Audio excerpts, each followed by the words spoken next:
कहन लगे भाई सच जानी वो अरदासा करती सी दाता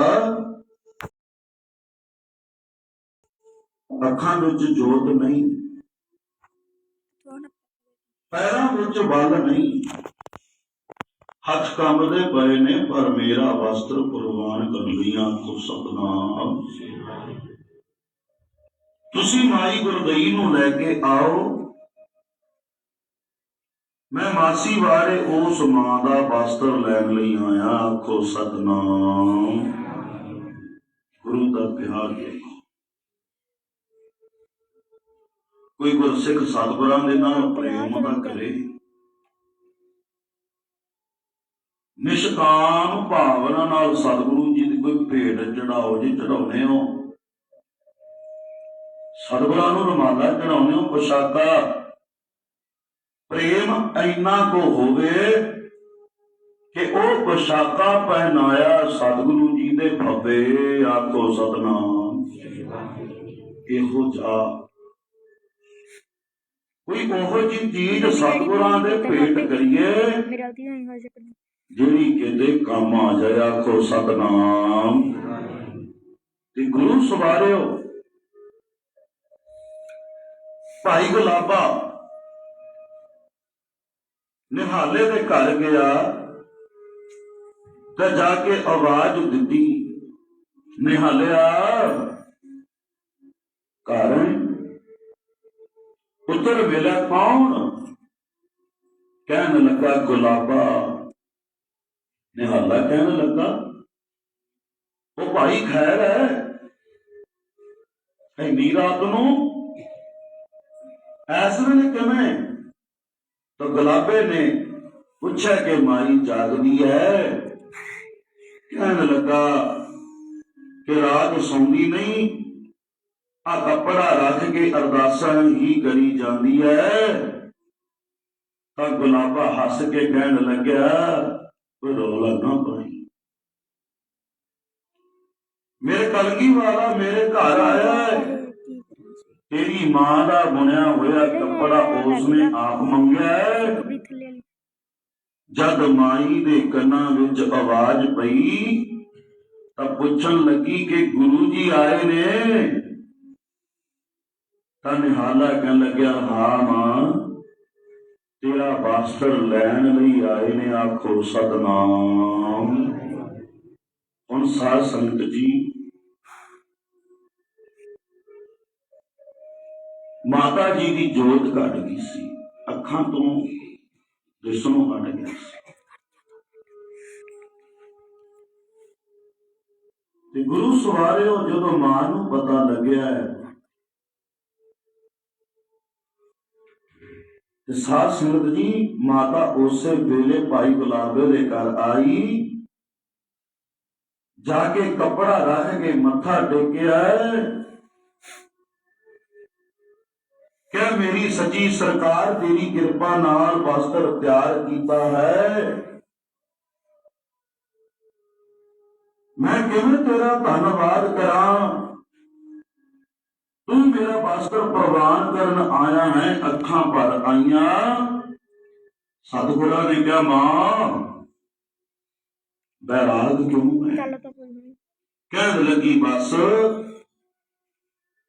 मैनू जिंदगी की मंजिल मिल गई है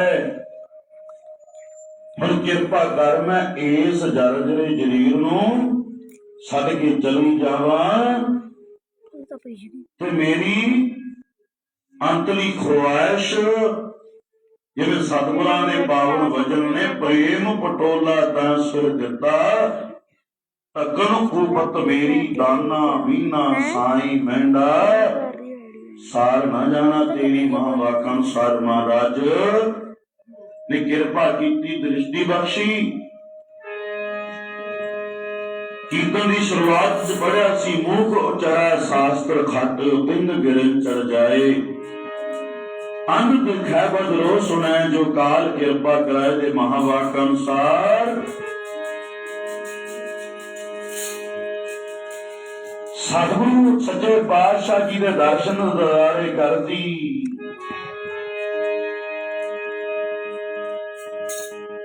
ਇਹ ਅਰਦਾਸਾਂ ਕਰਦੀ ਹੈ, ਦਾਤਾ ਜੀ ਤੁਹਾਡੇ ਦਰਸ਼ਨ ਕਰਨਾ ਚਾਹੁੰਦੀ ਹਾਂ।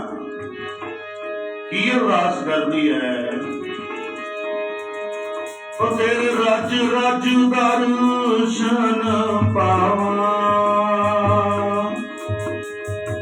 ਇੱਕ ਵਾਰੀ ਖੋਲ ਅੱਖੀਆਂ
ਮਿਹਰ ਕੀਤੀ ਸਤਿਗੁਰਾਂ ਨੇ, ਅੱਖਾਂ ਦੀ ਜੋਤ ਬਖਸ਼ੀ।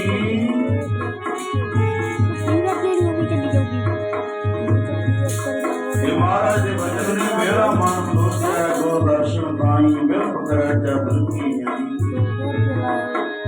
ਪ੍ਰਿਖਾਂ ਉਤਰੇ ਮਨ ਸ਼ਾਂਤ ਨਾਮ ਭੋਦੀ ਗੁਰ ਦੁਆਰੇ।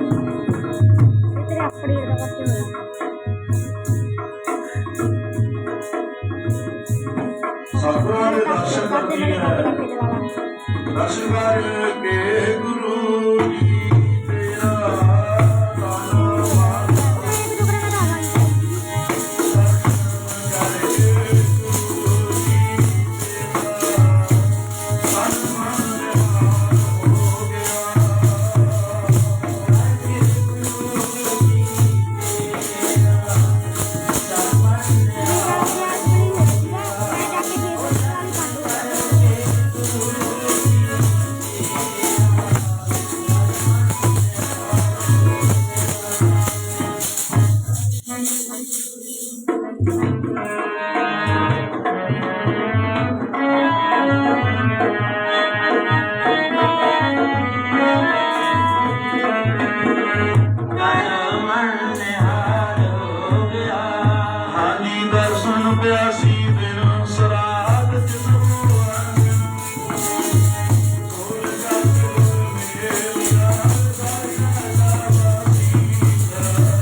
ਕਰਦੀ ਸੀ, ਸਤਿਗੁਰੂ ਨੇ ਉਹਦੀ ਉਡੀਕਾਂ ਨੂੰ ਭਾਗ ਲਾਇਆ। ਸਤਿਗੁਰੂ ਜੀ ਨੇ ਬਖਸ਼ਿਸ਼ ਕੀਤੀ ਤੇ ਗੁਰੂ ਪਿਆਰਿਓ ਉਸ ਦਾ ਦਿੱਤਾ ਹੋਇਆ ਕੱਪੜਾ ਸਤਿਗੁਰਾਂ ਨੇ ਪ੍ਰੇਮ ਦੇ ਨਾਲ ਸਵੀਕਾਰ ਲਿਆ ਤੇ ਮਾਈ ਨੇ ਮੱਥਾ ਟੇਕਿਆ।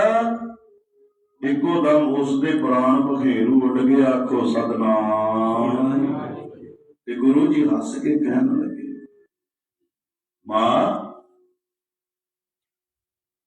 तेरी यात्रा सफल हो गई, अज तू मालक के घर पहुंच गई है। माई का संस्कार किया गया, हजूर चवारे में ही रह गए, उठी ने टिकाना सतगुरां ने किया। ਹੁਣ ਇਧਰ ਸਰਹੰਦ ਭਾਵੇਂ ਵਾਪਰਨ ਲੱਗੇ। ਸਾਹਿਬ ਕਿਰਪਾਲੂ ਜੀ ਮਾਛੀਵਾੜੇ ਦੀ ਧਰਤੀ ਉੱਪਰ ਗੁਲਾਬੇ ਦੇ ਘਰ ਰੁਕੇ ਨੇ। ਅੱਜ ਦੁਪਹਿਰ ਵੇਲੇ ਗੁਲਾਬਾ ਤੇ ਪੰਜਾਬਾ ਦੋਨੋਂ ਆਏ ਨੇ। ਕੁਝ ਕੋ ਮਾਇਆ ਇਹਨਾਂ ਨੇ ਥਾਲ ਦੇ ਵਿੱਚ ਰੱਖੀ, ਕੁਝ ਕੋ ਮਿੱਠਾ ਰੱਖਿਆ। ਇਸ ਦਾ ਮਤਲਬ ਸੀ ਕਿ ਕਲਗੀ ਵਾਲਿਆ ਤੁਸੀਂ ਘਰ ਨੂੰ ਛੱਡ ਕੇ ਚਲੇ ਜਾਓ,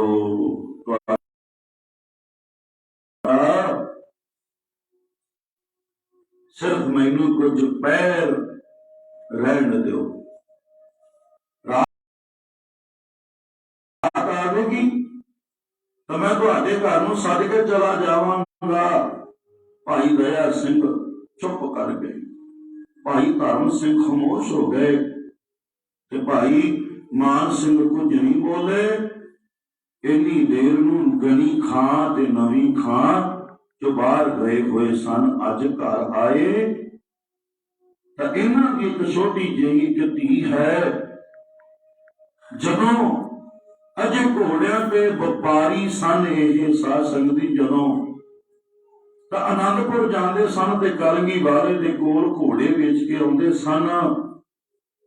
ਦੋਨਾਂ ਭਰਾ ਘੋੜਿਆਂ ਦਾ ਵਪਾਰ ਕਰਕੇ ਉਸ ਘਰ ਵਿੱਚ ਆਏ ਤੇ ਉਸ ਨਿੱਕੀ ਜਿਹੀ ਬੱਚੀ ਨੇ ਆਉਂਦਿਆਂ ਸਾਰ ਪਿਤਾ ਜੀ ਦੀਆਂ ਲੱਤਾਂ ਨੂੰ ਫੜ ਕੇ ਕਿਹਾ, ਅੱਬੂ ਤੂੰ ਕੁਝ ਸੁਣਿਆ ਹੈ? ਪੁੱਛਿਆ ਕੀ? ਕਹਿਣ ਲੱਗੀ, ਪਿਤਾ ਜੀ ਜਿਸ ਗੁਰੂ ਦੀਆਂ ਰੋਜ਼ ਸਾਖੀਆਂ ਸੁਣਾਉਂਦੇ ਸੀ ਅਸੀਂ ਸੁਣਿਆ ਕਿ ਉਸ ਗੁਰੂ ਦਾ ਆਨੰਦਪੁਰ ਉੱਜੜ ਗਿਆ ਹੈ। ਅਸੀਂ ਸੁਣਿਆ ਕਿ ਉਸ ਗੁਰੂ ਦੇ 2 ਪੁੱਤਰ ਵੀ ਸ਼ਹੀਦ ਹੋ ਗਏ ਨੇ। ਅਸੀਂ ਇਹ ਵੀ ਸੁਣਿਆ ਹੈ ਕਿ ਗੁਰੂ ਚਮਕੌਰ ਵਿੱਚੋਂ ਨਿਕਲ ਗਿਆ ਹੈ, ਪਤਾ ਨਹੀਂ ਅੱਜ ਕਿੱਥੇ ਹੋਵੇਗਾ। ਤੇ ਭਾਈ ਗਣੀ ਖਾਂ ਨਵੀਂ ਖਾਂ ਦੀਆਂ ਰਗਾਂ ਥੱਲੋਂ ਪਾਣੀ ਨਹੀਂ ਉਤਰਿਆ। ਕਹਿੰਦੇ ਨੇ ਧੰਨ ਦਾਤਾ ਅਸੀਂ ਤਾਂ ਤੇਰੇ ਘਰ ਦੇ ਵਿੱਚ ਵਪਾਰੀ ਬਣ ਕੇ ਜਾਂਦੇ ਸਾਂ ਤੇ ਜੇ ਕਿਤੇ ਤੂੰ ਸਾਨੂੰ ਮਿਲ ਜਾਏ ਤਾਂ ਅਸੀਂ ਆਪਣਾ ਸਿਰ ਭੇਟ ਕਰਕੇ ਸੇਵਾ ਕਰਾਂਗੇ। ਅਸੀਂ ਕਿੰਨੇ ਅਭਾਗੇ ਹਾਂ ਜਿਹੜੇ ਤੇਰੀਆਂ ਅੱਖਾਂ ਸਾਹਮਣੇ ਸ਼ਹੀਦ ਹੋਏ। ਉਹ ਭਾਗਾਂ ਵਾਲੇ ਨੇ ਕਿਤੇ ਸਾਨੂੰ ਵੀ ਮੌਕਾ ਮਿਲ ਜਾਏ ਤੇਰੇ ਚਰਨਾਂ ਦੀ ਸੇਵਾ ਕਰਨ ਦਾ। ਘਰੋਂ ਬਾਹਰ ਗਲੀ ਵਿੱਚ ਖਲੋਤੇ ਨੇ ਕਿ ਇੰਨੀ ਦੇਰ ਨੂੰ ਗੁਲਾਬਾ ਆ ਗਿਆ। ਗਣੀ ਖਾਂ ਨੂੰ ਪਤਾ ਹੈ ਕਿ ਇਹ ਮਸੰਦ ਹੈ। ਆਵਾਜ਼ ਦਿੱਤੀ, ਗੁਲਾਬਿਆ ਤੈਨੂੰ ਪਤਾ ਹੈ ਕਿ ਕਲਗੀ ਵਾਲੇ ਕਿੱਥੇ ਨੇ? ਅੱਗੋਂ ਉੱਤਰ ਦਿੱਤਾ, ਉੱਚੀ ਨਾ ਬੋਲੋ। ਉਹ ਕਹਿਣ ਲੱਗੇ ਸਾਨੂੰ ਦੱਸ ਤਾਂ ਸਹੀ। ਗੁਲਾਬਾ ਕਹਿੰਦਾ ਹੈ ਕਿ ਮੈਂ ਤਾਂ ਮੁਸੀਬਤ ਆਪਣੇ ਗਲ ਪਾ ਲਈ ਹੈ। ਪੁੱਛਿਆ ਕੀ ਹੋਇਆ? ਕਹਿੰਦਾ ਮੇਰੇ ਬਾਗ ਵਿੱਚ ਆਏ ਸਨ ਤੇ ਮੈਂ ਘਰੇ ਲੈ ਆਇਆ। ਪਤਾ ਨਹੀਂ ਉਹ ਕਦੋਂ ਜਾਣ, ਪਰ ਮੈਂ ਅੱਜ ਵਿਦਿਆ ਕਰਨ ਲਈ ਮਾਇਆ ਭੇਟ ਕਰ ਦਿੱਤੀ ਹੈ। ਗਣੀ ਖਾਂ ਤੇ ਨਵੀਂ ਖਾਂ ਦੋਨੋਂ ਭਰਾ ਸੁਣ ਕੇ ਬੜੇ ਖੁਸ਼ ਹੋਏ। ਪਿੱਛੇ ਨਹੀਂ ਦੇਖਿਆ ਤੇ ਉਸੇ ਸਮੇਂ ਚੁਬਾਰੇ ਵਿੱਚ ਗਏ ਤੇ ਜਾ ਕੇ ਮੱਥਾ ਟੇਕ ਕੇ ਕਹੇ, ਕਲਗੀ ਵਾਲਿਆ ਸਾਨੂੰ ਸ਼ਹਾਦਤ ਤਾਂ ਨਹੀਂ ਮਿਲੀ, ਪਰ ਹੁਣ ਤੁਸੀਂ ਕਿਰਪਾ ਕਰੋ ਤੇ ਸਾਡੇ ਘਰ ਰਹੋ। ਅਸੀਂ ਦੋਨੋਂ ਭਰਾ ਜਿੰਨੀ ਦੇਰ ਤੱਕ ਜਿਉਂਦੇ ਹਾਂ ਤੇਰੇ ਤਨ ਦੇ ਨੇੜੇ ਕਿਸੇ ਦੁਸ਼ਮਣ ਨੂੰ ਨਹੀਂ ਆਉਣ ਦੇਵਾਂਗੇ। ਆਖੋ ਸਤਨਾਮ।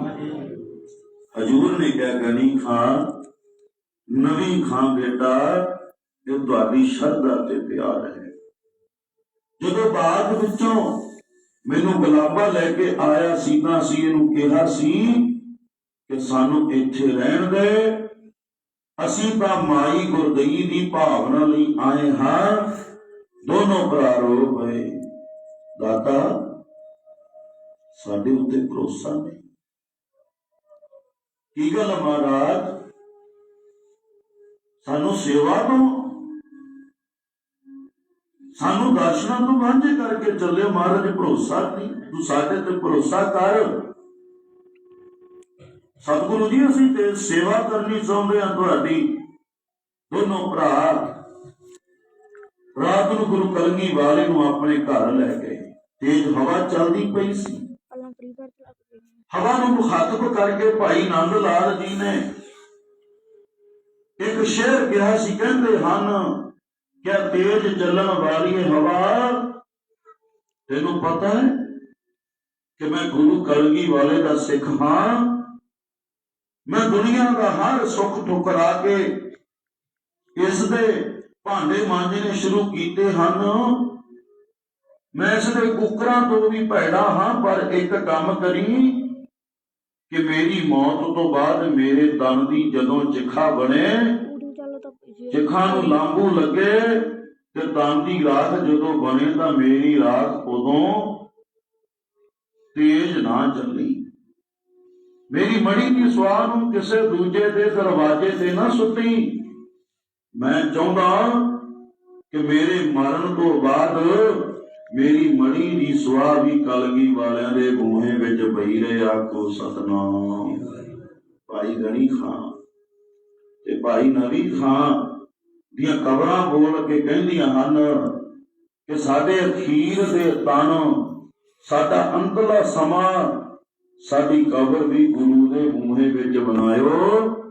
ਅਸੀਂ ਜਿਉਂਦਿਆਂ ਵੀ ਕਲਗੀ ਵਾਲੇ ਦੇ ਬੂਹੇ ਵਿੱਚ ਹਾਂ, ਅਸੀਂ ਮਰ ਕੇ ਵੀ ਇਸ ਦੇ ਬੂਹੇ ਵਿੱਚ ਰਹਿਣਾ ਚਾਹੁੰਦੇ ਹਾਂ। ਇਹ ਭਾਈ ਗਣੀ ਖਾਂ ਤੇ ਭਾਈ ਨਵੀ ਖਾਂ ਦੀ ਸੋਚ ਦੇਖੋ। ਮਹਾਰਾਜ ਜਿਉਂਦੇ ਜੀ ਅਸੀਂ ਤੁਹਾਡੇ ਚਰਨਾਂ 'ਚ ਤੇ ਮਰਿਆ ਹੋਇਆ ਵੀ ਤੁਹਾਡੇ ਚਰਨਾਂ 'ਚ ਹੀ ਹਾਜ਼ਰ ਹਾਂ। ਕੋ ਸਤਨਾਮ। ਮਹਾਰਾਜ ਇਸ ਕਰਕੇ ਸਾਨੂੰ ਆਪਣੇ ਚਰਨਾਂ ਵਿੱਚ ਹੀ ਹਾਜ਼ਰ ਰੱਖੀ। ਤੇ ਦੂਜੇ ਪਾਸੇ ਸਰਸਾ ਨਦੀ ਤੇ ਵਿਛੋੜਾ ਪਿਆ ਹੈ। ਮਾਤਾ ਗੁਜਰੀ ਜੀ ਨੇ ਆਪਣੇ ਘੋੜੇ ਦੇ ਉੱਪਰ ਬਾਬਾ ਫਤਿਹ ਸਿੰਘ ਨੂੰ ਤੇ ਬਾਬਾ ਜੋਰਾਵਰ ਸਿੰਘ ਨੂੰ ਬਿਠਾਇਆ ਹੈ। ਬਾਬਾ ਫਤਿਹ ਸਿੰਘ ਜੀ ਦਾ ਜਨਮ ਫਰਵਰੀ ਮਹੀਨੇ ਦਾ ਹੈ। ਬਾਬਾ ਜੋਰਾਵਰ ਸਿੰਘ ਇਹਨਾਂ ਤੋਂ ਵੱਡੇ ਹਨ। ਬਾਬਾ ਜੋਰਾਵਰ ਸਿੰਘ ਜੀ ਦਾ ਉਮਰ ਦਾ ਫਰਕ ਸਾਧ ਸੰਗਤ ਜੀ 2 ਸਾਲ ਦਾ ਹੈ।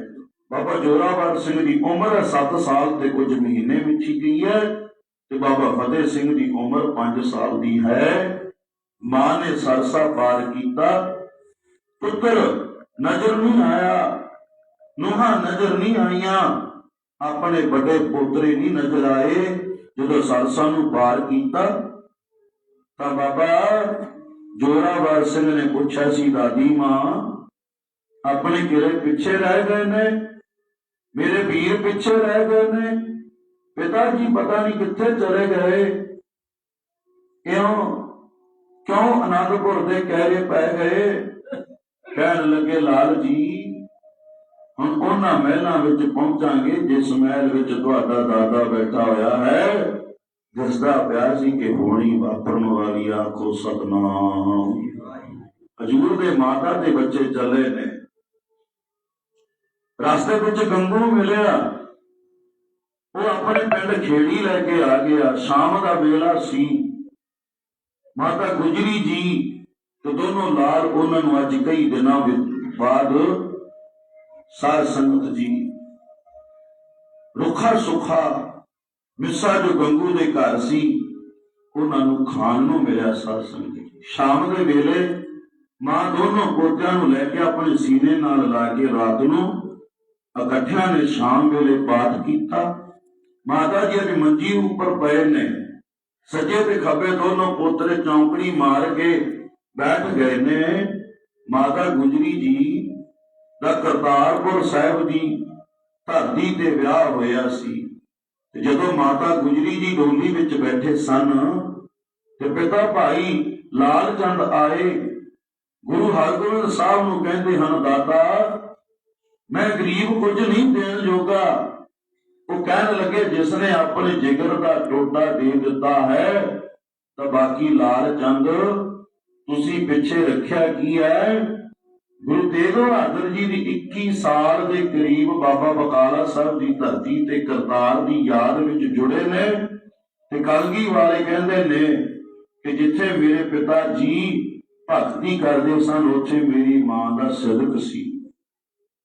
ਕਰਤਾਰਪੁਰ ਸ਼ਾਦੀ ਹੋਈ ਹੈ ਤੇ ਪਟਨਾ ਸਾਹਿਬ ਦੀ ਧਰਤੀ ਤੇ ਗੁਰੂ ਗੋਬਿੰਦ ਸਿੰਘ ਪੁੱਤਰ ਦਾ ਆਗਮਨ ਹੋਇਆ। ਵਿਆਹ ਤੋਂ 30 ਸਾਲ ਬਾਅਦ ਰੱਬ ਨੇ ਪੁੱਤਰ ਦੀ ਦਾਤ ਦਿੱਤੀ ਹੈ, ਪਰ ਮਾਂ ਗੁਜਰੀ ਦਾ ਸਿਦਕ ਨਹੀਂ ਡੋਲਿਆ। ਕੋ ਸਤਨਾਮ। ਸਾਧ ਸੰਗਤ ਜੀ, ਸਿਦਕਵਾਨ ਮਾਂ ਨੇ ਕਈ ਦਹਾਕੇ ਬੈਠ ਕੇ ਪਤੀ ਦੀ ਸੇਵਾ ਕੀਤੀ। ਮਾਤਾ ਗੁਜਰੀ ਪਟਨਾ ਸਾਹਿਬ ਦੇ ਵਿੱਚ ਨੇ, ਜਿੱਥੇ ਗੁਰੂ ਕਲਗੀਧਰ ਜੀ ਨੇ ਆਉਣਾ ਹੈ ਤਾਂ ਸਾਈਂ ਪਤੀ ਘਰ ਕੋਈ ਨਹੀਂ, ਪਰ ਕਿਤੇ ਮਾਤਾ ਗੁਜਰੀ ਜੀ ਨੇ ਉਲਾਂਭਾ ਨਹੀਂ ਦਿੱਤਾ ਕਿ 30 ਸਾਲਾਂ ਬਾਅਦ ਅੱਜ ਮੇਰੀ ਕੁੱਖ ਨੂੰ ਭਾਗ ਲਾਉਣ ਲੱਗਾ ਹੈ ਤੇ ਤੁਸੀਂ ਘਰੋਂ ਚੱਲੇ ਹੋ। ਪੌਣੇ 5 ਸਾਲ ਦੇ ਕਰੀਬ ਸਨ ਗੁਰੂ ਗੋਬਿੰਦ ਰਾਏ ਜਿਸ ਦਿਨ ਪਹਿਲੀ ਵਾਰ ਆਪਣੇ ਪਿਤਾ ਦੇ ਦਿਦਾਰੇ ਅੱਖਾਂ ਨਾਲ ਕੀਤੇ ਸੀ। ਆਖੋ ਸਤਨਾਮ। ਜਦੋਂ ਮਾਤਾ ਜੀ ਨੇ ਆਪਣੇ ਪਤੀ ਦਾ ਸੀਸ ਦੇਖਿਆ ਸੀ, ਇੱਕ ਸ਼ਬਦ ਉਦੋਂ ਮੇਰੀ ਮਾਂ ਦੇ ਅੰਦਰੋਂ ਨਿਕਲਿਆ ਸੀ ਕਿ ਮੇਰੇ ਸਤਿਗੁਰੂ ਦਾਤਾ ਜੀ, ਤੇਰੀ ਕੇਸਾਂ ਸੁਆਸਾਂ ਨਾਲ ਨਿਭ ਗਈ।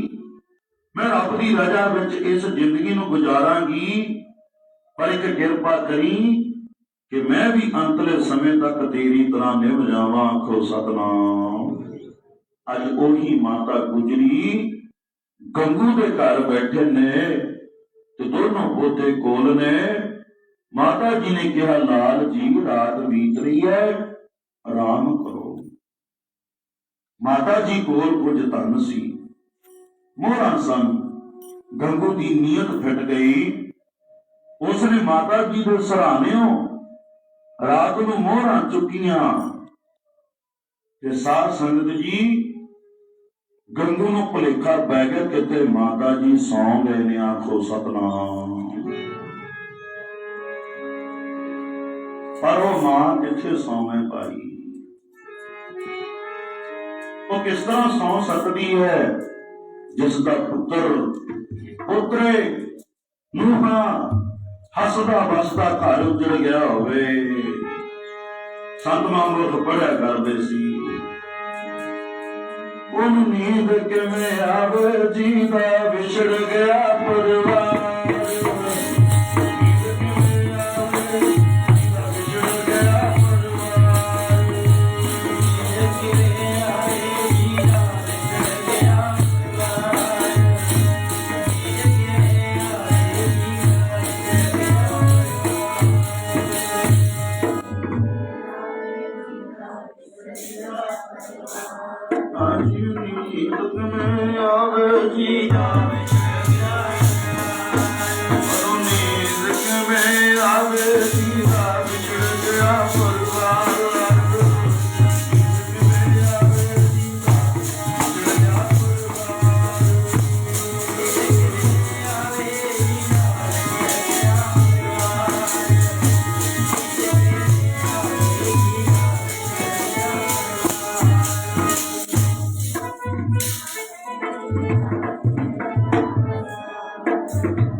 ਮਾਤਾ ਸੁੱਤੀ ਪਈ ਆਖੋ ਸਤਨਾਮ। ਪਰ ਉਹ ਮਾਂ ਜਾਗਣ ਵਿਚੀ ਦੇ ਵਿੱਚ ਪਈ ਹੈ ਤੇ ਗੁਰੂ ਸਵਾਰਿਓ ਮਾਤਾ ਦੇ ਸਰਾਣੇ ਉਹ ਕਹਿੰਦੇ ਰਾਤ ਨੂੰ ਮੂੰਹ ਨਾ ਚੁੱਕ ਲਈਆਂ। ਤੇ ਜਦੋਂ ਗੰਗੂ ਤੁਰਿਆ ਤਾਂ ਵਫਾਦਾਰ ਕੁੱਤੇ ਦੀ ਤਰ੍ਹਾਂ ਸੀ। ਤੇ ਜਦੋਂ ਗੰਗੂ ਨੇ ਮੋਹਰਾਂ ਚੁੱਕੀਆਂ ਤਾਂ ਉਦੋਂ ਹਲਕੇ ਕੁੱਤੇ ਦੀ ਤਰ੍ਹਾਂ ਸੀ ਆਖੋ ਸਤਨਾਮ। ਤੇ ਸਤਿਗੁਰਾਂ ਨੇ ਬਾਣੀ ਵਿੱਚ ਕਿਹਾ ਹੈ ਕਿ ਹਲਕਿਆ ਕੁੱਤਿਆ ਆਪਣੇ ਬਗਾਨਿਆਂ ਨੂੰ ਵੱਢਦਿਆਂ ਦੇਰ ਨਹੀਂ ਲਾਉਂਦਾ। ਹਲਕਾ ਜਿਹੜਾ ਕੁੱਤਾ ਹੈ। ਤੇ ਸਾਧ ਸੰਗਤ ਜੀ ਜਦੋਂ ਬੰਦੇ ਦੇ ਅੰਦਰ ਲਾਲਚ ਦਾ ਕੁੱਤਾ ਹਲਕ ਜਾਏ ਉਦੋਂ ਬੰਦਾ ਜਿਨ੍ਹਾਂ ਨੂੰ ਘਰ ਰੱਖੇ ਉਹਨਾਂ ਨੂੰ ਵੀ ਵੱਢਦਿਆਂ ਦੇਰ ਨਹੀਂ ਲਾਉਂਦਾ ਆਖੋ ਸਤਨਾਮ। ਤੇ ਸਾਧ ਸੰਗਤ ਜੀ ਮਾਤਾ ਜੀ ਨੇ ਕਿਹਾ ਗੰਗੂ ਦੇਖ ਤੈਨੂੰ ਚੋਰ ਨਹੀਂ ਕਹਿੰਦੇ। ਕੋਠੇ ਤੇ ਚੜ ਗਿਆ, ਰੌਲਾ ਪਾਉਣ ਲੱਗ ਗਿਆ, ਚੋਰ ਆ ਗਏ ਚੋਰ ਆ ਗਏ। ਮਹਾਰਾਜ ਨੇ ਕਿਹਾ ਗੰਗੂ ਚੁੱਪ ਕਰ ਜਾ। ਤੇ ਗੁਰੂ ਪਿਆਰੇ ਨਾਲੇ ਚੋਰੀ ਤੇ ਨਾਲੇ ਸੀਨਾ ਚੋਰੀ। ਕਹਿੰਦਾ ਇੱਕ ਤਾਂ ਮੈਂ ਤੁਹਾਨੂੰ ਘਰ ਦੇ ਵਿੱਚ ਰੱਖਿਆ, ਉੱਤੋਂ ਮੇਰੇ ਤੇ ਚੋਰੀ ਦਾ ਦੋਸ਼ ਲਾਉਣੇ ਹੋ। ਮਾਂ ਗੁਜਰੀ ਕਹਿਣ ਲੱਗੀ ਨਹੀਂ ਪੁੱਤਰਾ ਤੂੰ ਰੌਲਾ ਨਾ ਪਾ, ਮਾਇਆ ਹੋਰ ਲੈਣੀ ਹੈ ਲੈ ਲਾ। ਜਦੋਂ ਹੋਰ ਮਾਇਆ ਦੇਖੀ ਲਾਲਚ ਹੋਰ ਵੱਧ ਗਿਆ। ਤੇ ਗੁਰੂ ਸਵਾਰਿਓ ਚੁੱਪ ਕਰਕੇ ਕਹਿੰਦੇ ਪਿੰਡ ਦੇ ਚੌਧਰੀ ਦੇ ਕੋਲ ਚਲਾ ਗਿਆ ਤੇ ਕਹਿੰਦਾ ਹੁਣ ਲਾਲਚ ਕੀ ਸੀ? ਢੰਡੋਰਾ ਪਿਟਵਾਇਆ ਹੋਇਆ ਸੀ ਸੂਬੇ ਸਰਹੰਦ ਨੇ। ਜਿਹੜਾ ਗੁਰੂ ਨੂੰ ਤੇ ਗੁਰੂ ਦੇ ਪਰਿਵਾਰ ਨੂੰ ਜੇ ਕਿਸੇ ਵੀ ਪਰਿਵਾਰ ਨੂੰ ਕੋਈ ਜਿਉਂਦੇ ਫੜ ਕੇ ਲੈ ਆਏਗਾ ਮੈਂ ਉਹਨੂੰ ਮੂੰਹ ਮੰਗਿਆ ਇਨਾਮ ਦੇਵਾਂਗਾ ਆਖੋ ਸਤਨਾਮ। ਗੰਗੂ ਦੇ ਭਾਅ ਦੀ ਲਾਟਰੀ ਲੱਗ ਗਈ। ਇੱਧਰ ਤਾਂ ਮਾਤਾ ਦੇ ਕੋਲੋਂ ਮੋਹਰਾਂ ਲਈਆਂ, ਉਧਰ ਸਰਕਾਰੇ ਦੁਆਰੇ ਵੀ ਨਾਮ ਲਵਾਂਗੇ। ਲਾਲਚ ਬਹੁਤ ਭਿਆਨਕ ਹੈ ਗੁਰੂ ਪਿਆਰਿਓ। ਅਖਬਾਰਾਂ ਦੇ ਵਿੱਚ, ਸੋਸ਼ਲ ਮੀਡੀਆ ਦੇ ਉੱਪਰ, ਟੈਲੀਵਿਜ਼ਨਾਂ ਦੇ ਉੱਪਰ ਆਮ ਖਬਰਾਂ ਪੜ੍ਹਨ ਨੂੰ ਮਿਲਦੀਆਂ ਹੈ ਕਿ ਇੱਕ ਪੁੱਤ ਨੇ ਆਪਣੇ ਪਿਓ ਦਾ ਜ਼ਮੀਨ ਪਿੱਛੇ ਕਤਲ ਕਰਦਾ ਆਖੋ ਸਤਨਾਮ। ਇੱਕ ਮਾਂ ਨੇ ਆਪਣੇ ਘਰ ਵਾਲੇ ਦਾ ਕਤਲ ਕਰਦਾ ਕਾਹਦੇ ਪਿੱਛੇ? ਜ਼ਮੀਨ ਖਾਤਰ। ਰਿਸ਼ਤਾ ਨੂੰ ਖਾ ਜਾਂਦੀਆਂ ਐਵੇਂ ਨਹੀਂ। ਮਹਾਰਾਜ ਨੇ ਕਹਾ ਮਾਇਆ ਮਮਤਾ ਮੋਹ ਨੀ ਜਿਨ ਬਿਨ ਦੰਤਾਂ ਜਗ ਖਾਇਆ। ਇਹ ਚੰਦਰੀ ਮਾਇਆ ਹੈ ਹੀ ਇਹ ਜੀ ਹੈ। ਲਾਲਚ ਹੈ ਜਿਹੜਾ ਇਹ ਬਿਨਾਂ ਦੰਦਾਂ ਤੋਂ ਖਾ ਜਾਂਦਾ ਗੁਰੂ ਪਿਆਰੇ। ਇਹ ਲਾਲਚ ਹੁਣ ਗੰਗੂ ਦਾ ਸਤਿਗੁਰੂ ਜੀ ਦੇ ਪਰਿਵਾਰ ਨੂੰ ਵੀ ਖਾਣ ਲੱਗਿਆ ਆਖੋ ਸਤਨਾਮ। ਹੁਣ ਸਾਧ ਸੰਗਤ ਜੀ ਦੇ ਮਨ ਦੇ ਵਿੱਚ ਲਾਲਚ ਹੈ। ਹੁਣ ਲਾਲਚ ਵਸ ਹੋ ਕੇ ਕਹਿੰਦਾ ਹੈ ਕਿ ਗੁਰੂ ਗੋਬਿੰਦ ਸਿੰਘ ਦੀ ਮਾਂ ਤੇ ਛੋਟੇ ਪੁੱਤਰ ਮੇਰੇ ਘਰ ਵਿੱਚ ਨੇ। ਇਹ ਨਹੀਂ ਕਿਹਾ ਕਿ ਮੈਂ ਸੇਵਾ ਕੀਤੀ, ਕਹਿੰਦਾ ਕਿ ਅਸੀਂ ਹਕੂਮਤ ਦੇ ਵਫਾਦਾਰ ਹਾਂ। ਅਸੀਂ ਨਹੀਂ ਚਾਹੁੰਦੇ ਕਿ ਵਜ਼ੀਰ ਖਾਨ ਦਾ ਕੋਈ ਵੀ ਬਾਗੀ ਇਸ ਸੂਬੇ ਵਿੱਚ ਰਹੇ।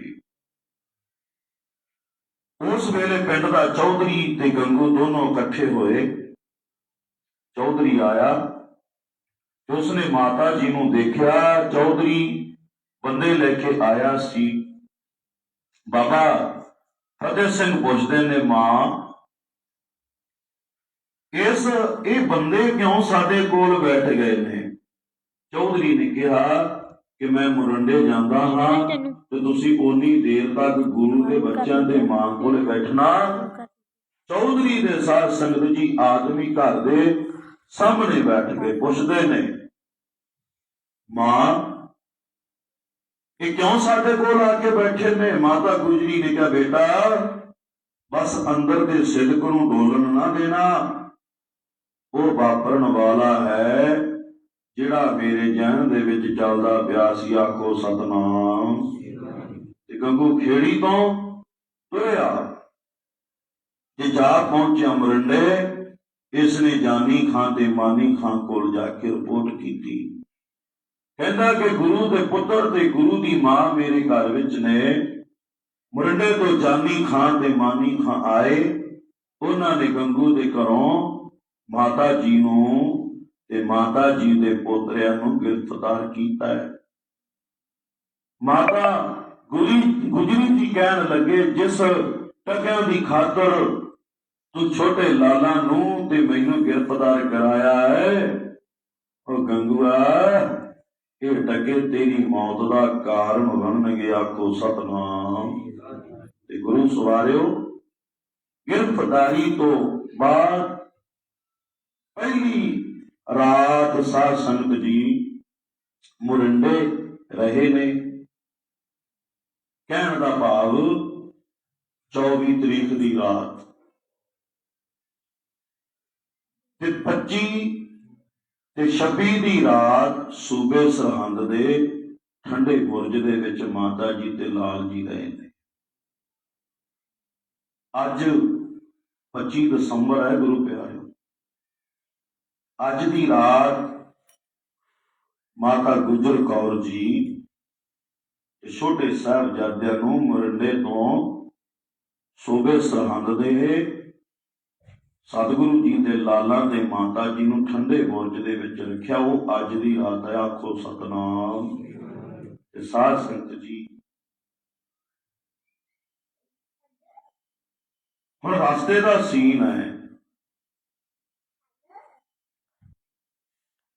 ਤੇ ਮਾਂ ਦਾਦੀ ਮਾਂ ਨੂੰ ਪੁੱਛਦੇ ਨੇ, ਮਾਂ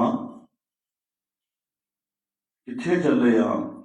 ਹੁਣ ਮਾਂ ਨੂੰ ਪਤਾ ਹੈ ਜਿਹੜਾ ਭਾਣਾ ਵਾਪਰਨ ਵਾਲਾ ਹੈ, ਪਰ ਦਾਦੀ ਮਾਂ ਪ੍ਰੇਮ ਦੇ ਵਿੱਚ ਪੜਦੀ ਹੈ। ਉਹ ਜਿੱਥੇ ਲੈ ਜਾਵੇ ਕਰਤਾਰ, ਉੱਥੇ ਨੂੰ ਬਚਿਓ ਜਾਵਾਂਗੇ। ਲੈ ਜਾਵੇ ਕਰਤਾਰ, ਉੱਥੇ ਨੂੰ ਬਚਿਓ ਜਾਵਾਂਗੇ।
ਮੁਰਲੇ ਤੋਂ ਸਰਹੰਦ ਵੱਲ ਜਾ ਰਹੇ ਤੇ ਇਧਰ ਸਾਧ ਸੰਗਤ ਜੀ ਵਜ਼ੀਰ ਖਾਨ ਦੇ ਮਨ ਵਿੱਚ ਚਮਕੌਰ ਦੀ ਜੰਗ ਤੋਂ ਬਾਅਦ ਇਹ ਤੌਖਲਾ ਸੀ ਕਿ ਗੁਰੂ ਨੂੰ ਕਿਵੇਂ ਫੜਾਂਗੇ। जानी खान ते मानी खान ने खबर दी, कहन लगे सरकार खुशखबरी है कि जिसने तुहाडे बंदे नूं तीरां नाल बिन्निया सी, ਉਹਦੇ ਦੋ ਛੋਟੇ ਪੁੱਤਰ ਬਾਬਾ ਜੋਰਾਵਰ ਸਿੰਘ ਤੇ ਬਾਬਾ ਫਤਿਹ ਸਿੰਘ ਤੇ ਉਸ ਦੀ ਮੁੰਡੜੀ ਮਾਈ, ਅਸੀਂ ਮੁਰੰਡੇ ਤੋਂ ਤੁਹਾਡੇ ਕੋਲ ਸਰਹੰਦ ਲੈ ਕੇ ਆਏ ਹਾਂ। ਵਜ਼ੀਰ ਖਾਨ ਖੁਸ਼ ਹੋ ਗਿਆ, ਕਹਿੰਦਾ ਹੈ ਕਿ ਹੁਣ ਦੇਖਾਂਗਾ ਕਿ ਗੁਰੂ ਆਪਣੇ ਪੁੱਤਰਾਂ ਦੇ ਮੂੰਹ ਦਾ ਬੱਦਾ ਸਾਡੇ ਕੋਲ ਕਿਵੇਂ ਨਹੀਂ ਹੁੰਦਾ। ਪਰ ਇਸ ਨੂੰ ਪਤਾ ਨਹੀਂ ਸੀ ਕਿ ਉਹ ਤਾਂ ਪੁੱਤਰਾਂ ਦੀ ਲਾਸ਼ ਦੇ ਕੇ ਕੱਪੜੇ ਪਾਉਣ ਨਹੀਂ ਦਿੰਦਾ ਤੇ ਕਹਿੰਦਾ ਮਿੱਟੀ ਹੈ, ਮਿੱਟੀ ਨਾਲ ਮੂੰਹ ਕਾਦਾ ਆਖੋ ਸਤਨਾਮ। ਤੇ ਗੁਰੂ ਪਿਆਰਿਓ, ਅੱਜ ਵੀ ਸਾਡੇ ਨੌਜਵਾਨ ਵੀਰ ਭਰਾ, ਬੱਚੇ ਬੁੱਢੇ, ਬਹੁਤ ਸਾਰੇ ਪਰਿਵਾਰ ਫਤਿਹਗੜ੍ਹ ਸਰਹੰਦ ਸਾਹਿਬ ਜਾਂਦੇ ਨੇ। ਕਦੇ ਸਮਾਂ ਸੀ ਗੁਰੂ ਪਿਆਰਿਓ, ਜਦੋਂ ਸਰਹੰਦ ਸ਼ਹੀਦੀ ਮੇਲਾ ਮਨਾਇਆ ਜਾਂਦਾ ਸੀ ਤੇ ਲੋਕ ਆਪਣੇ ਘਰਾਂ ਵਿੱਚ ਥੱਲੇ ਸੌਂਦੇ ਸਨ, ਕਿਉਂ ਕਹਿੰਦੇ ਸਨ ਕਿ ਇਹਨਾਂ ਦਿਨਾਂ ਵਿੱਚ ਸਾਡੀ ਮਾਂ ਤੇ ਗੁਰੂ ਕੇ ਲਾਲ ਠੰਡੇ ਬੁਰਜ ਵਿੱਚ ਥੱਲੇ ਪਏ ਸਨ। ਉਹਨਾਂ ਦਿਨਾਂ ਵਿੱਚ ਉੱਚੀ ਉੱਚੀ ਹੱਸਦੇ ਨਹੀਂ ਸਨ, ਫਿਰ ਇੱਕ ਇੱਟ ਉਹਦੇ ਗਿਰੇ ਦੀ ਉਸ ਦੇ ਮਹਿਲਾਂ ਦੀ ਚੁੱਕ ਚੁੱਕ ਕੇ ਸੁੱਟਦੇ ਰਹੇ ਸਨ। ਅੱਜ ਠੰਡਾ ਬੁਰਜ ਹੈ, ਇਹ ਬੁਰਜ ਠੰਡਾ ਕਿਉਂ ਹੈ? ਸ਼ਾਇਦ ਤੁਹਾਨੂੰ ਪਤਾ ਹੋਵੇ, ਜਦੋਂ ਅਸੀਂ ਠੰਡੇ ਬੁਰਜ ਉੱਤੇ ਖਲੋ ਕੇ ਦੇਖਦੇ ਹਾਂ ਤਾਂ ਸਾਨੂੰ ਉੱਤਰ ਵਾਲੀ ਬਾਹੀ ਤੇ ਮੁਸਲਮਾਨਾਂ ਦੇ ਕੁਝ ਮਕਬਰੇ ਦਿਸਦੇ ਨੇ। ਤੁਹਾਨੂੰ ਪਤਾ ਹੈ ਕਿ ਜਦੋਂ ਅਸੀਂ ਸ਼ਹਿਰ ਜਾਂਦੇ ਹਾਂ ਤਾਂ ਉੱਥੇ ਮਕਬਰਾ ਕਿਸ ਦਾ ਹੈ? ਸ਼ੇਖ ਅਹਿਮਦ ਸਰਹੰਦੀ ਦਾ, ਜਿਸਨੇ ਗੁਰੂ ਅਰਜਨ ਸਾਹਿਬ ਜੀ ਨੂੰ ਸ਼ਹੀਦ ਕਰਾਉਣ ਵਿੱਚ ਪੂਰਾ ਜ਼ੋਰ ਲਾ ਦਿੱਤਾ ਸੀ, ਜਿਸਨੇ ਪੰਜਵਾਂ ਪਾਤਸ਼ਾਹ ਤਤੀ ਤਵੀ ਉੱਪਰ ਬਿਠਾਇਆ ਸੀ। ਸੱਚ ਜਾਣਿਓ, ਉਸ ਦੀ ਕਬਰ ਵੀ ਉਸ ਮਕਬਰੇ ਵਿੱਚ ਹੈ, ਪਰ ਸਿੱਖਾਂ ਨੇ ਮਕਬਰੇ ਢਾਏ ਨਹੀਂ। ਉਸਨੇ ਜ਼ਾਲਮ ਦੇ ਕਿਲੇ ਢਾਏ ਹਨ। ਠੰਡਾ ਬੁਰਜ ਤਾਂ ਬਣਿਆ ਸੀ ਕਿ ਬੁਰਜ ਤੋਂ ਥੱਲੇ ਇੱਥੇ ਪਹਿਲਾਂ ਇੱਕ ਨਦੀ ਵਗਦੀ ਸੀ। ਜਦੋਂ ਗਰਮ ਹਵਾ ਪਾਣੀ ਨੂੰ ਸਪਰਸ਼ ਕਰਕੇ ਆਉਂਦੀ ਸੀ ਤਾਂ ਬੁਰਜ ਤੇ ਉਹ ਠੰਡੀ ਲੱਗਦੀ ਸੀ। ਇਹ ਸਰਦੀ ਕਰਕੇ ਠੰਡਾ ਨਹੀਂ, ਗਰਮੀਆਂ ਵਿੱਚ ਵੀ ਠੰਡੀ ਥਾਂ ਰੱਖਣ ਲਈ ਇਹਨੂੰ ਠੰਡਾ ਬੁਰਜ ਕਹਿੰਦੇ ਸਨ। ਸਾਧ ਸੰਗਤ ਜੀ, ਅੱਜ ਤਨ ਢੱਕਣ ਲਈ ਕੋਈ ਕੰਬਲ ਨਹੀਂ ਮਾਤਾ ਗੁਜਰ ਕੌਰ ਦੀ, ਕੋਈ ਰਜਾਈ ਨਹੀਂ। ਠੰਡੇ ਫਰਸ਼ ਉੱਪਰ ਮਾਂ ਆਪਣੀ ਹਿੱਕ ਦੇ ਨਿੱਘ ਵਿੱਚ ਦੋਨਾਂ ਪੋਤਿਆਂ ਨੂੰ ਲੈ ਕੇ ਬੈਠ ਗਈ ਹੈ। ਅੱਜ ਰੋਟੀ ਪਾਣੀ ਨਹੀਂ, ਸ਼ਾਮ ਦਾ ਵੇਲਾ, ਠੰਡੀ ਸੀਤ ਹਵਾ ਚੱਲ ਰਹੀ ਹੈ ਤੇ ਮਾਤਾ ਨੇ ਆਪ ਪਾਠ ਕੀਤਾ ਤੇ ਬੱਚਿਆਂ ਨੂੰ ਕੋਲ ਬਿਠਾਇਆ ਤੇ ਉਹਨਾਂ ਨੇ ਕਿਹਾ, ਮੇਰੇ ਜੋਰਾਵਰ ਸਿੰਘ, ਮੇਰੇ ਫਤਿਹ ਸਿੰਘ, ਦੇਖਿਓ ਅੱਜ ਬੁਰਜ ਤੇ ਆਏ ਹੋ, ਕੱਲ ਨੂੰ ਪਤਾ ਨਹੀਂ ਕੀ ਭਾਣੇ ਵਾਪਰਨੇ ਨੇ। ਬਸ ਇੱਕ ਕੰਮ ਕਰਿਓ, ਤੁਸੀਂ ਭੁੱਲਿਆ ਨਾ ਕਿ ਤੁਹਾਡੀਆਂ ਰਗਾਂ ਵਿੱਚ ਤਤੀ ਤਵੀ ਤੇ ਬੈਠਣ ਵਾਲੇ ਦਾ ਖੂਨ ਪਿਆ ਚੱਲਦਾ ਹੈ। ਤੁਹਾਡੇ ਉੱਪਰ ਤੁਹਾਡੇ ਦਾਦੇ ਗੁਰੂ ਤੇਗ ਬਹਾਦਰ ਦਾ ਸਾਇਆ ਹੈ। ਬਸ ਇੱਕ ਗੱਲ ਕਦੀ ਨਾ ਭੁੱਲਿਓ ਕਿ ਤੁਹਾਡੇ ਪਿਤਾ ਦਾ ਨਾਮ ਗੁਰੂ ਗੋਬਿੰਦ ਸਿੰਘ ਹੈ। ਸੋ ਅੱਜ ਦੀ ਰਾਤ ਆ ਵੇਲਾ ਹੈ ਗੁਰੂ ਪਿਆਰਿਓ, 25 ਦਸੰਬਰ ਦੀ ਰਾਤ। ਅੱਜ ਸਾਡੇ ਬਹੁਤੇ ਸਿਆਣੇ ਸਿੱਖਾਂ ਦੇ ਨੌਜਵਾਨ ਬੱਚੇ, ਅੱਜ ਮੈਂ ਖੁਦ ਸਵੇਰ ਦਾ ਮੈਂ WhatsApp ਤੇ Facebook ਤੇ ਸਟੇਟਸ ਪੜ੍ਹ ਰਿਹਾ, Facebook ਤੇ ਪੜ੍ਹ ਰਿਹਾ, ਕ੍ਰਿਸਮਸ ਡੇ ਦੀਆਂ ਵਧਾਈਆਂ ਦੇ ਰਹੇ, ਕ੍ਰਿਸਮਸ ਡੇ ਦੀਆਂ ਵਧਾਈਆਂ। ਕੋਈ ਆਪਦੇ ਬੱਚਿਆਂ ਦੇ ਜਨਮ ਦਿਨ ਬਣਾਈ ਜਾਂਦਾ ਹੈ, ਕੋਈ ਭੰਡਾਰੇ ਲਾਈ ਜਾਂਦਾ ਹੈ। ਅੱਜ ਕੱਲ੍ਹ ਸਾਡੇ ਸਿੱਖ ਵੀ ਬਹੁਤੇ ਸਿਆਣੇ ਹੋ ਗਏ, ਬ੍ਰੈਡਾਂ ਦਾ, ਪਕੌੜਿਆਂ ਦਾ, ਜਲੇਬੀਆਂ ਦਾ ਲੰਗਰ ਵੀ ਲਾ ਰਹੇ ਨੇ। ਤੇ ਪਹਿਲਾਂ ਸੁਣਿਆ ਹੈ ਕਿ ਕਦੇ ਪਹਿਲਾਂ ਸਿੱਖ ਹੁੰਦੇ ਸੀ, ਠੰਡੇ ਬੁਰਜ ਤੇ ਜਾ ਕੇ ਉਸੇ ਤਰ੍ਹਾਂ ਉੱਥੇ ਰਾਤ ਨੂੰ ਬਹਿ ਕੇ ਦੂਜੇ ਦਿਨ ਮੁੜ ਕੇ ਆਉਂਦੇ ਸੀ। ਆਖੋ ਸਤਨਾਮ। ਸੋਗ ਬਣਾ ਕੇ ਆਉਂਦੇ ਸੀ, ਦੁੱਖ ਬਣਾ ਕੇ ਆਉਂਦੇ ਸੀ। ਅੱਜ ਮੈਂ ਕੁਦਰਤੀ ਸ਼ਹਿਰ ਗਿਆ, ਸ਼ਾਮ ਨੂੰ ਆਇਆ ਪਾਲਕੀ ਸਾਹਿਬ ਲੈ ਕੇ, ਤੇ ਰਸਤੇ ਵਿੱਚ ਨਾ ਇੱਕ ਮਰੂਤੀ ਕਾਰ ਦੇ ਵਿੱਚ ਡੀਜੇ ਵੱਜ ਰਿਹਾ, ਮਗਰ ਮੁੰਡੇ ਨੌਜਵਾਨ ਹੈ, ਸਿਰਾਂ ਤੇ ਪਰਨੇ ਜ਼ਰੂਰ ਬੰਨੇ ਹੈ, ਪਰ ਐਂ ਦਾੜੀਆਂ ਜਮਾ ਖੁਸਰੇ ਦੀਆਂ ਅੱਡੀਆਂ ਵਾਲੀਆਂ ਕੱਢ ਕੇ ਲੈ ਕੇ ਗਏ, ਐਂ ਜਮਾ ਕਲੀਨ ਸੇਵ ਦਿਖਾਉਣ ਜਾਂਦੇ ਅਸੀਂ ਬਾਜਾਂ ਵਾਲੇ ਨੂੰ, ਯਾ ਵੇਖ ਬਾਜਾਂ ਵਾਲਿਆ, ਅਸੀਂ ਤੇਰੀ ਸਿੱਖੀ ਕਮਾਈ ਹੈ, ਮਾਫ ਕਰਨਾ, ਅਸੀਂ ਗੁਰੂ ਦੀ ਸਿੱਖੀ ਕਮਾਉਣ ਨਹੀਂ, ਅਸੀਂ ਗੁਰੂ ਦੀ ਸਿੱਖੀ ਨੂੰ ਢਾਉਣ ਜਾ ਰਹੇ ਹਾਂ। ਕੱਲ ਸੁਣਿਆ ਸੀ ਨਾ ਸਤਿਗੁਰਾਂ ਦੀ ਆਵਾਜ਼, ਇਹ ਰਸਤਾ ਜਿਹੜੇ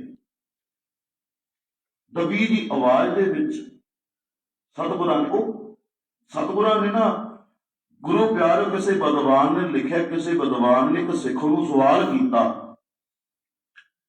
ਉਹ ਕਹਿੰਦੇ, ਭਾਈ ਤੈਨੂੰ ਪਤਾ ਹੈ ਕਿ ਗੁਰੂ ਗੋਬਿੰਦ ਸਿੰਘ ਤੁਹਾਡੇ ਤੋਂ ਕੁਝ ਲੁਕੋ ਕੇ ਲੈ ਕੇ ਗਏ? ਕਹਿੰਦਾ ਨਹੀਂ ਨਹੀਂ, ਕੁਝ ਵੀ ਲੁਕੋ ਕੇ ਲੈ ਕੇ ਗਿਆ, ਸਾਰਾ ਕੁਝ ਹੀ ਸਿੱਖਾਂ ਨੂੰ ਦੇ ਗਿਆ। ਦੂਜਾ ਵਿਦਵਾਨ ਕਹਿੰਦਾ ਨਹੀਂ ਹੋਏ, ਕਹਿੰਦਾ ਧੰਨ ਗੁਰੂ ਗੋਬਿੰਦ ਸਿੰਘ ਇੱਕ ਚੀਜ਼ ਸਿੱਖਾਂ ਤੋਂ ਲੁਕੋ ਕੇ ਲੈ ਗਿਆ। ਉਹ ਕੀ ਸੀ ਗੁਰੂ ਪਿਆਰਿਓ? ਅੱਖਾਂ ਦੇ ਹੰਝੂ ਲੁਕੋ ਕੇ ਲੈ ਗਿਆ। ਆਖੋ ਸਤਿਨਾਮ। ਆਪਣਾ ਦਰਦ ਆਪਣੇ ਅੰਦਰ ਦਬਾ ਕੇ ਲੈ ਗਿਆ।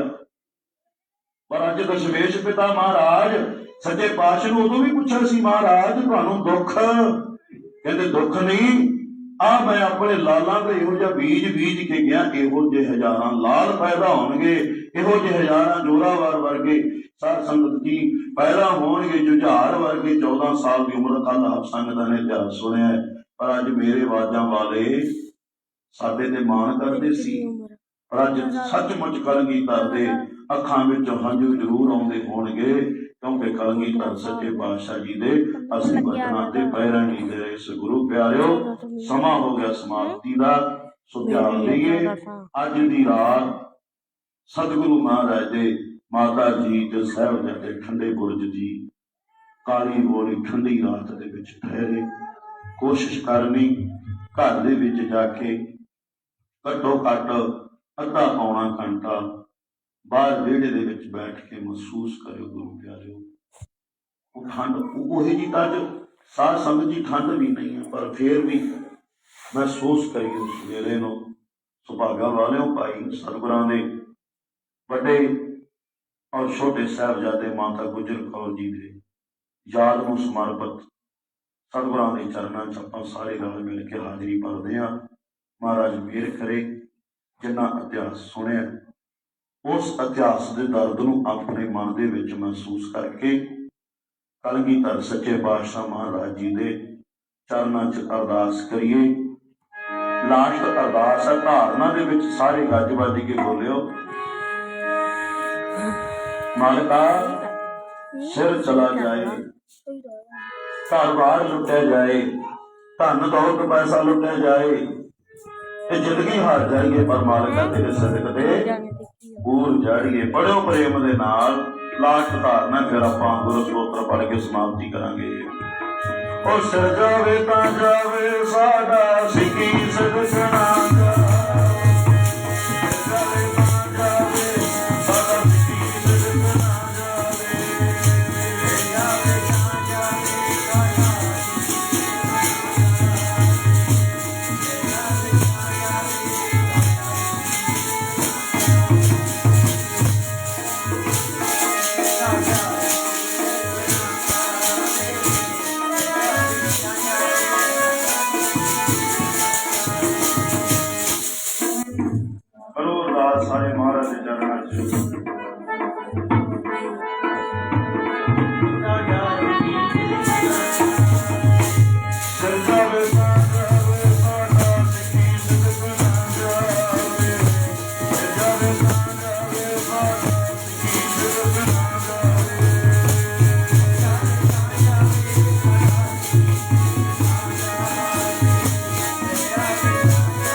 ਮਿਹਨਤ ਕਰੀਏ। ਮਹਾਰਾਜ ਸਾਨੂੰ ਵੀ ਗੁਰਸਿੱਖੀ ਜੀਵਨ ਨਾਮ ਦੀ ਦਾਤ ਬਖਸ਼ ਦੇਣਾ, ਸਾਨੂੰ ਵੀ ਆਪਣੇ ਚਰਨਾਂ ਦਾ ਪਾਣੀ ਬਣਾਓ।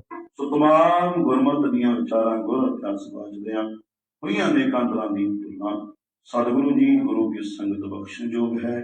ਆਓ ਜੀ ਸਾਰੇ ਗੁਰ ਸਤੋਤਰ ਦੇ ਵਿੱਚ ਬੋਲੋ, ਸਤਿਗੁਰਾਂ ਦੇ ਚਰਨਾਂ ਚ ਅਰਦਾਸ ਕਰੀਏ।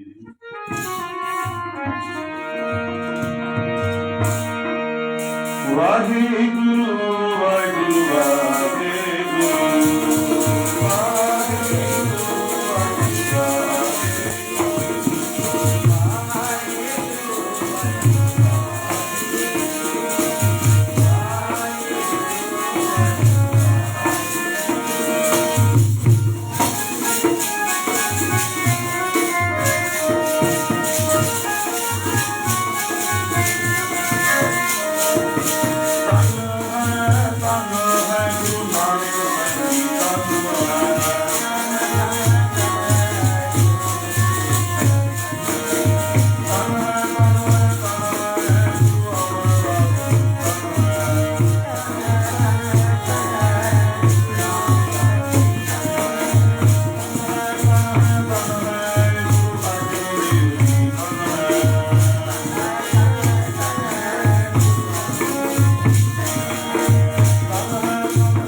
ਚੰਗਿਆਈਆਂ ਬੁਰਾਈਆਂ